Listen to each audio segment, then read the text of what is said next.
माता सीता के हरण के बाद भगवान राम को लंका तक पहुंचाने के लिए उनकी वानर सेना जंगल को लंका से जोड़ने के लिए समुद्र के ऊपर पुल बनाने का काम करने लगी। पुल बनाने के लिए पत्थर पर भगवान श्री राम का नाम लिखकर पूरी सेना समुद्र में पत्थर डालती थी। भगवान राम का नाम लिखने की वजह से पत्थर समुद्र में डूबने की बजाय तैरने लगते हैं।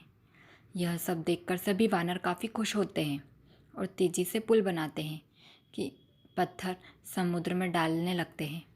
भगवान राम पुल बनाने के लिए अपनी सेना के उत्साह, समर्पण और जुनून को देखकर काफ़ी खुश होते हैं। उस वक्त वहाँ एक गिलहरी भी थी जो मुंह से कंकर उठाकर नदी में डालती रहती थी। उससे ऐसा कई बार करते हुए वानरों ने देखा था। कुछ देर बाद वानर गिलहरी को देखकर मजाक बनाते हैं। वानर कहते हैं, हे गिलहरी, तुम इतनी छोटी सी हो, समुद्र से दूर रहो। कहीं ऐसा ना हो कि तुम इन्हीं पत्थरों के नीचे दब जाओ। यह सुनकर दूसरे वानर भी गिलहरी का मजाक बनाने लगते हैं। गिलहरी यह सुनकर बहुत दुखी हो जाती है। भगवान राम भी दूर से यह सब देख रहे होते हैं। जब गिलहरी की नज़र जैसे ही भगवान राम पर पड़ती है तो वे रोते रोते भगवान राम के समय पहुंच जाती है।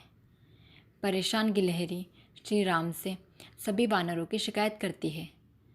तब भगवान राम खड़े होते हैं और वानर सेना को दिखाते हैं कि गिलहरी ने जिन कंकड़ों व छोटे पत्थरों को फेंका था वो कैसे बड़े पत्थर को एक दूसरे से जोड़ने का काम कर रहे थे। भगवान राम कहते हैं, अगर गिलहरी इन कंकड़ों को नहीं डालती तो तुम्हारे द्वारा फेंके गए सारे पत्थर इधर उधर बिखर जाते। ये गिलहरी द्वारा फेंके गए पत्थर ही हैं जो इन्हें आपस में जोड़े हुए हैं। परंतु पुल बनाने के लिए गिलहरी का योगदान भी वानर सेना के सदस्यों के समान ही अमूल्य है। इतना सब कहकर भगवान राम बड़े ही प्यार से गिलहरी को अपने हाथ में उठाते हैं। फिर गिलहरी के कार्य की सराहना करते हुए श्री राम उसकी पीठ पर बड़े ही प्यार से हाथ फेरने लगते हैं। भगवान के हाथ फेरते ही गिलहरी के छोटे से शरीर पर उनकी उंगलियों के निशान बन जाते हैं। तभी से माना जाता है कि गिलहरी के शरीर पर मौजूद सफ़ेद धारियाँ कुछ और नहीं बल्कि भगवान राम की उंगलियों के निशान के रूप में मौजूद उनका आशीर्वाद है। धन्यवाद। इस कहानी की सीख यही है कि दूसरों के कार्य का मजाक नहीं बनाना चाहिए।